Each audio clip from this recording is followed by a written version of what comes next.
Hello, and welcome back, value customers, to another episode of Evan's Enchanted Emporium. Today, we'll be taking a look at a figurine of Wondrous power. Before we get into that, however, I would like to ask you to please subscribe to the channel if you haven't. Make sure notifications are turned on, and to please share this video with your friends. It really helps us out a lot.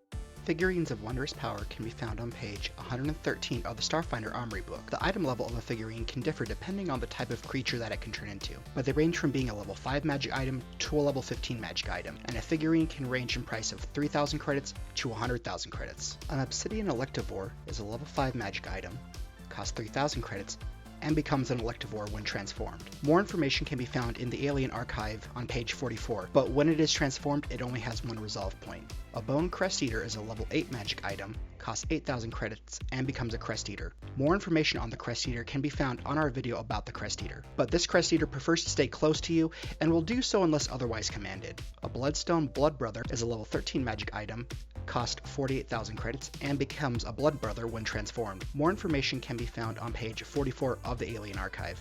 When transformed, it does not start with a creature trapped in its ribcage, and if it does trap something inside of its ribcage when it reverts back, the creature is released in the closest square possible. A Plastic Sharpwing is a level 15 magic item, costs 100,000 credits, and becomes a Sharpwing. More information can be found on page 102 of the Alien Archive, but a Plastic Sharpwing cannot lay eggs. I was able to get this whole collection of figurines from a former Starfinder explorer by trading her some sweet Rapture Dust.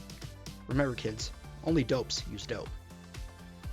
So how these figurines work is that if the command word has not yet been spoken, the figurine is a statuette of the creature and is no more than a few inches tall. As a standard action, you can speak the figurine's command word to transform the figurine into the creature in a space that you can see within 30 feet of you. The figurine can't change if the creature does not have enough space to inhabit, or if the creature can't survive in that sort of environment. For example, if you have a Bloodstone Blood Brother transform inside of an elevator, or a Bone Crest Eater in space, nothing will happen. Also, the creature can be dismissed with a move action. When the figurine transforms, it can act immediately on your turn. It's able to understand your command, and your allies are its allies. And it'll obey their commands if you are incapacitated or otherwise unable to give commands to the figurine. After the figurine has been in creature form for 1 minute, it reverts back to its figurine form and can't be activated again for 24 hours. However, the 1 minute can be broken up, but you will then need to keep track of how long it's been activated for. So it can be roughly activated for about 10 rounds per day. The creature also reverts back to its figurine form if it is killed. It can be healed while it is in creature form, but the creature always regains all of its hit points 24 hours after its most recent activation. If you are within 30 feet of the creature when it returns to figurine form, the figurine appears in one of your empty hands or in your space. But if you're outside of the 30-foot range, it appears in its own 5-foot square as close to you as it possibly can. If the figurine is broken, it becomes a non-magical item and can never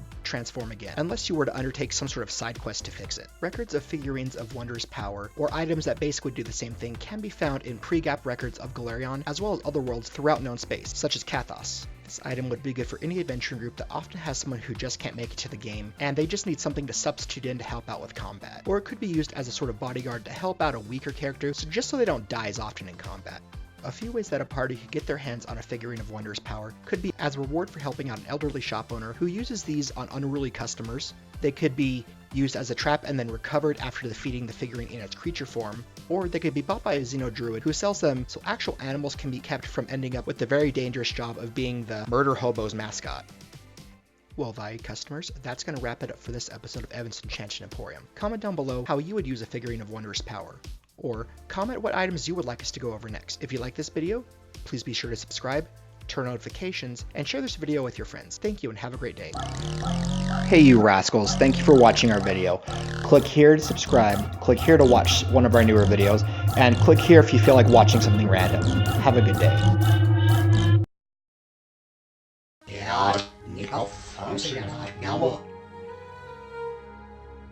Bruh, you must be off the goop!